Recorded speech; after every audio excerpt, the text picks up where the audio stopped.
Friday morning என் friend call பண்ணி பாப்பாக்கு birthday cake வேணும் அப்படின்னு சொல்லி கேட்டிருந்தாங்க. சரின்னு சொல்லிட்டு ப்ரிப்பேர் பண்ண ஸ்டார்ட் பண்ணியாச்சு.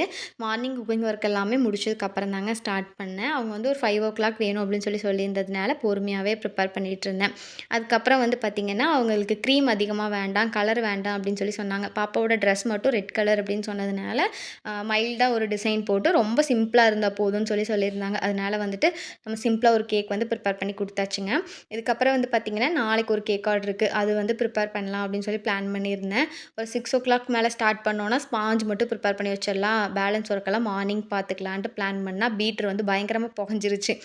ஆனால் நாளைக்கு வந்து ஷாப்பு லீவுன்னு சொல்லிட்டாங்க அந்த அண்ணா. சாட்டர்டே பக்ரீத் அதனால லீவு அப்படின்னு சொல்லி மென்ஷன் பண்ணியிருந்தாங்க. அப்புறம் என்ன பண்ணுறது, 8 மணிக்கு வந்து அந்த அண்ணாவை பஸ்ஸில் கொடுத்து விட சொல்லி பல்லடம் போய் பீட்ரு பிக்கப் பண்ணிட்டு வந்து ஸ்பாஞ்ச் எல்லாமே ப்ரிப்பேர் பண்ணி வச்சுட்டு தூங்கும்போது 12:00 ஆயிடுச்சுங்க.